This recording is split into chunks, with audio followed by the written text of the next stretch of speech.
Sir నమస్కారం sir. నమస్తే. Sir అమెరికాలో భారతదేశ పరువు తీస్తున్న రాహుల్ గాంధీ అని చెప్పేసి బీజేపీ నేతలు ఆయన పైన తీవ్ర స్థాయిలో విమర్శలు అయితే చేస్తున్నారు సార్. మరి నిజంగా రాహుల్ గాంధీ గారు భారతదేశ పరువు అక్కడ తీస్తున్నారంటే ఆయన ఏం మాట్లాడుతున్నారు? ఆ మాట్లాడిన దాన్ని భారతదేశానికి ఏ విధంగా సూట్ అవుతుందంటారు? అసలు ఏ రకంగా పరువు తీస్తున్నారు? బీజేపీ వాళ్ళ వ్యాఖ్యలపైన మీ ఒపీనియన్ ఏంటి సార్? అంటే భారతదేశంలో భిన్న మతాలు ఉన్నాయి, భిన్న ధోరణులు ఉన్నాయి, భిన్న ఆలోచనలు ఉన్నాయి. కాబట్టి ఇదేదో ఒకే ఆలోచన విధానము, ఒకే జీవన విధానము ఏదో ఉన్నట్టుగా భ్రమింప చేసేటువంటి ప్రయత్నం చేస్తున్నారు. అది కరెక్ట్ కాదు అన్నాడు ఆయన. దాన్ని భారతదేశ పరువు తీస్తున్నట్టుగా వీళ్ళు వ్యాఖ్యానాలు చేశారు. అలాగే నరేంద్ర మోడీ ప్రశ్నించదగని వ్యక్తి ఏం కాదు, ఆయన ప్రశ్నించదగిన వ్యక్తే. ఖచ్చితంగా ఆ ధైర్యం మొదలైంది, ప్రశ్నిస్తున్నారు అని కూడా మాట్లాడాడు. అది పొలిటికల్ స్టేట్మెంటు, మోడీనో లేకపోతే భారతీయ జనతా పార్టీనో టార్గెట్ చేసినటువంటి స్టేట్మెంటు, చాలా క్లియర్గా ఎన్డీఏని టార్గెట్ చేసినటువంటి స్టేట్మెంట్ అనుకుంటే దానివలన భారతదేశ ప్రతిష్టకి జరిగేటువంటి భంగం ఏమీ లేదు. ఎందుకంటే భారతదేశం అనగా భారతీయ జనతా పార్టీ కాదు. ఆ విషయం ముందు తెలుసుకోవాలి. వాళ్ళు భారతదేశం అంటే భారతీయ జనతా పార్టీ అనేసుకుని మమ్మల్ని అంటే మోడీ గారిని విమర్శిస్తే దేశాన్ని విమర్శించినట్టు, భారతీయ జనతా పార్టీ ధోరణుల్ని విమర్శిస్తే దేశాన్ని అగౌరవపరిచినట్టు అనుకుంటే చేయగలిగింది ఏమీ లేదు.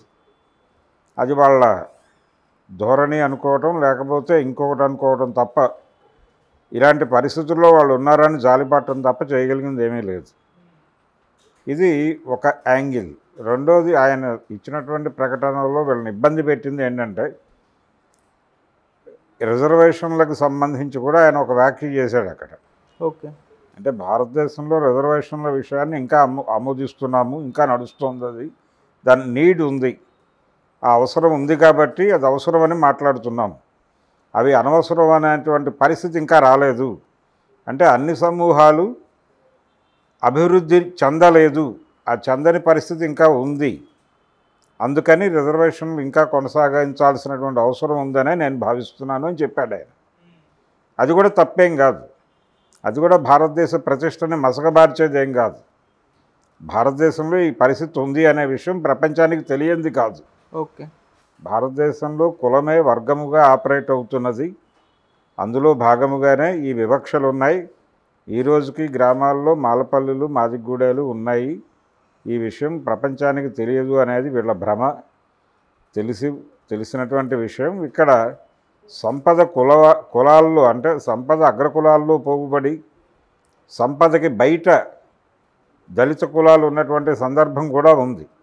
అందులో రిజర్వేషన్ల వలన ఉద్యోగాలు పొంది కొంతమంది బాగుపడి సిటీస్లోనూ లేకపోతే అర్బన్ ఏరియాల్లోనూ మరొక చోట బిల్డింగులు కట్టుకొని ఉండుండొచ్చు కాక, కొన్ని పరిశ్రమల్లో వాళ్ళు ఇప్పటికీ పరిస్థితి ఏంటంటే భారతదేశంలో డబ్బులు ప్రొక్యూర్ చేసినటువంటి దళితుడు కూడా తన పేరుతో తన బ్రాండ్తో ఒక పరిశ్రమ పెట్టలేని పరిస్థితి ఉంది. అది రాహుల్ గాంధీ ప్రకటించలేదు కానీ అది వాస్తవం. వాళ్ళు ఎవరో ఒక అగ్రకులం వాడిని ప్రమోటర్గా పెట్టుకుని వాడి ముసుగులో వీళ్ళు వ్యాపారం చేయాల్సినటువంటి ఒక దౌర్భాగ్య పరిస్థితి ఉంది అనే విషయం ఇక్కడ ఉన్నటువంటి రాజకీయ నాయకులు గుర్తించాలి. అది ఉంది, వాస్తవం. ఓకే. సో దళితుల పెట్టుబడులు చాలా పరిశ్రమల్లో ఉన్నాయి, వాళ్ళు ఎదిగారు. అయితే పూర్తిగా కాదు, ఎదిగినప్పటికీ సామాజికంగా వాళ్ళకు ఉన్నటువంటి ఇబ్బందులు వాళ్ళకు ఉన్నాయి. స్టిల్ దానికి సంబంధించిన కష్టాల్లో వాళ్ళు ఉన్నారు. అలాగే సంపదకి దూరంగా ఇప్పటికీ ఎవరైతే ఈ పెట్టుబడులు పెట్టే స్థాయికి వచ్చున్నారో వాళ్ళ కులం వాళ్ళే ఈ రోజుకి ఏమీ లేకుండా దిక్కుమాలినటువంటి జీవితాలు గడుపుతున్న వాళ్ళు గణనీయంగానే ఉన్నారు, అధిక సంఖ్యలోనే ఉన్నారు. అందుకనే మనకి ఈ రోజుకి చాలా పల్లెల్లో మాలపల్లెలు, మాదిగూడెలు దర్శనం ఇస్తున్నాయి. ఈ వాస్తవాన్ని గుర్తించిన వాడికి ఎవరికైనా రిజర్వేషన్లు ఉండాల్సిన అవసరం ఇంకా ఉంది దేశంలో అనేది క్లియర్గా అర్థమవుతుంది. ఇది అక్కడ మాట్లాడితే అదేదో భారతదేశం పరువు తీసేసినట్టుగా వీళ్ళు మాట్లాడితే ఏమనుకోవాలి వీళ్ళని?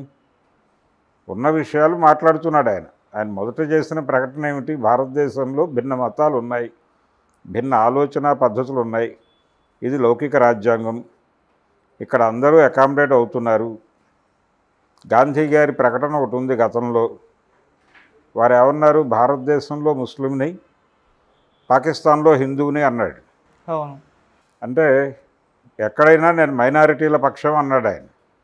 దాని ఎక్స్టెన్షన్లో రాహుల్ గాంధీ మాట్లాడుతూ ఇక్కడ ప్రధాన మతం ఏదైతే ఉందో అది ప్రమాదంలో ఉంది అనేటువంటి ఒక వంకతో, ఒక సాకుతో వాళ్ళని యూనిఫై చేసే, తద్వారా బెనిఫిట్ పొందాలని చూస్తున్నటువంటి ఒక పొలిటికల్ పార్టీ ఇదొకటే ఉంది ఇక్కడ అని మభ్యపరిచేటువంటి పని చేస్తోంది. అది ఒకటే కాదు, ఇంకా చాలా ఉన్నాయి అక్కడ అని చెప్పాడు.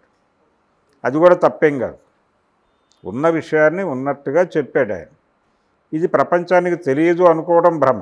తెలుసు అందరికీ, భారతదేశంలో భిన్న మతాలున్నాయి అందరికీ తెలుసు.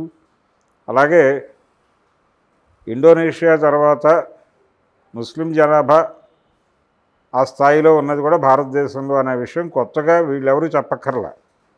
రాహుల్ గాంధీయో నరేంద్ర మోడీయో చెప్పక్కర్లా. అంతర్జాతీయ స్థాయిలో అందరికీ తెలిసిన విషయమే అది. కాబట్టి రాహుల్ గాంధీని టార్గెట్ చేస్తూ ఈ రకమైన ప్రకటనలు చేస్తూ ఈ రోజుకి భారతీయ జనతా పార్టీ తన పాత ఆలోచన ధోరణితోనే ఉన్న విషయాన్ని చాటుకుంటోంది. అంటే భయపడుతోంది రాహుల్ గాంధీని చూసి అనేది అయితే అర్థమవుతోంది. ఓకే. రాహుల్ గాంధీ కొంచెం భయం కలిగించగలుగుతున్నాడు. 63 సీట్లు తగ్గిన ఒక వాస్తవం నుంచి మోడీ అంటే భయం తగ్గింది జనాలకి. ఇప్పుడు మోడీని ధైర్యంగా ప్రశ్నించే పరిస్థితికి జనాలు చేరారు అనేది ఎస్టాబ్లిష్ చేశాడు. ఈ ఎస్టాబ్లిష్ చేయటం అనేది నచ్చట్లేదు వీళ్ళకి. ఆయన భారతీయ జనతా పార్టీని అగౌరవపరిస్తే పరిచాడేమో తప్ప భారతదేశాన్ని కాదు. భారతదేశం అంటే భారతీయ జనతా పార్టీ అనే భ్రమలో ఉండటం వలన వీళ్ళకి అలా అర్థమవుతుంది. ముందు అది వదులుచుకుంటే మిగిలింది సెటరైట్ అవుతుంది. Okay sir, thank you so much sir. Thank you.